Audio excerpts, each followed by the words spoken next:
গত ২৫ আগস্ট রাজধানীর দক্ষিণ খান ফায়দাবাদে দিনে দুপুরে ধারালো অস্ত্রের ভয় দেখিয়ে এক নারীর মোবাইল ফোন ছিনিয়ে নিয়ে পালিয়েছে ছিনতাইকারীরা। পুরো ঘটনাটি ধরা পড়েছে সিসিটিভি ক্যামেরায়। দিনে দুপুরে এমন ছিনতাই বাংলাদেশ প্রতিদিন মাল্টিমিডিয়াতে খবর প্রকাশের পর সারা দেশে আলোড়ন পড়ে যায়।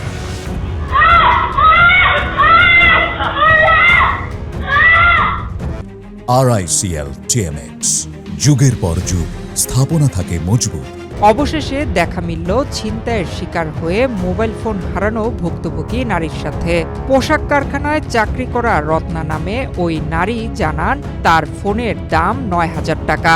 মোবাইল ফোন ছিনতাই হওয়ার সময় তিনি চিৎকার ও কান্নাকাটি করছিলেন, কিন্তু আশেপাশে কেউ না থাকায় কেউ এগিয়ে আসেনি।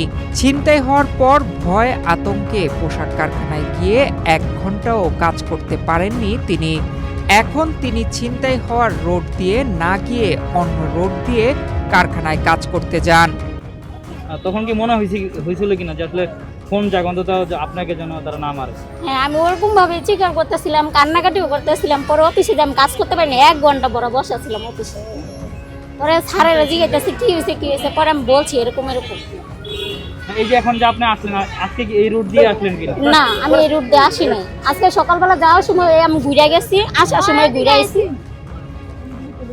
কি বলবেন এই যে এই আতঙ্ক নিয়ে গেলেন, আপনাদের এখন অনেক, এই যে আজকে যে অন্য পথ দিয়ে আসলেন, এটা কি অনেক আপনার জন্য কি কষ্ট হলো কিনা? আগে তো শর্টকাটে যেতেন কিন্তু। শর্টকাটে যাইছি, আর নিজেরও তো একটা সুরক্ষা আছে না, যে যদি আবার যাই, আবার যদি এরকম খালি থাকে, পরে যদি আবার আমাকে ধরে, এজন্য অনেকটা পথ ঘুরে আসছে। হ্যাঁ। তিনি জানান তিনি মোবাইল ফোনে কথা বলতে বলতে যাচ্ছিলেন, ঠিক তখনই টান মেরে কেড়ে নেওয়া হয় মোবাইল ফোনটি।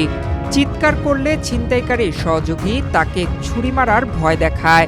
পরে বলতেছে কি কিছু বলেন আর কি, দেখছি আর 4টা পোলাপান একসাথে বসা নিচে মাটিতে। আমি ভাবছি ওখানে বিল্ডিং উঠছে, ওই বিল্ডিং এ মনে কাজ করতেছে, এরকম ভাবছি। গামছা টামছা পেছানো, গায়ে অনেক ময়লা ছেলে লাগিয়েছিল। পরে আমি যাইতাছি, কথা বলতে বলতে যাইতাছি, আমার ফোন আইছিল, কথা বলতে বলতে যাইতাছি। পরে পিছন দিয়ে যায় মোবাইলে ধরছে। আমি পিছন দিয়ে ঘুরে চাইছি, আমি কি দেখি তো কেডা। পরে চাই দিই ওই পোলাগুলাই মোবাইলে ধরছে। পরে আমি অনেক জোরাজুরি করছি মোবাইলটা নেওয়ার জন্য, কিন্তু পারিনি। পরে তখনই ছুরি বার করছে, কয় কি চিৎকার দিবি না, চিৎকার দিলে কিন্তু ছুরি ঢুকাই দিব। পরে ছুরি দিয়ে এমন করতে চাইছে, মোবাইল ছাইরা আমিও পিছন দিকে। হ্যাঁ, অনেক চিল্লাচিল্লি করছে, কিন্তু কেউ আসেনি, ছিল না। পরে উপর থেকে এমন লোকজন যখন নামছে তখন কেউ ছিল না, গেছে। আপনার কি ফোন ছিল এটা? ভিভো। কত টাকাতে কিনেছিলেন? ফোনটা নিয়েছিল ৯,০০০ টাকা। কিছু পরে থানায় কি অভিযোগ করছিলেন বা থানায় গিয়েছিলেন? না, কালকে হারাইছে আমার কাছে কাগজপত্র, বাসায় খুঁজছি পাইনি, শুধু উপরে কভারটা পাইছি।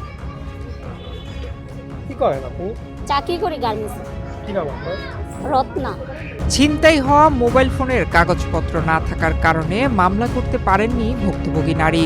তার চাওয়া প্রশাসনের লোকজন যেন তার ফোনটি উদ্ধার করে দেন।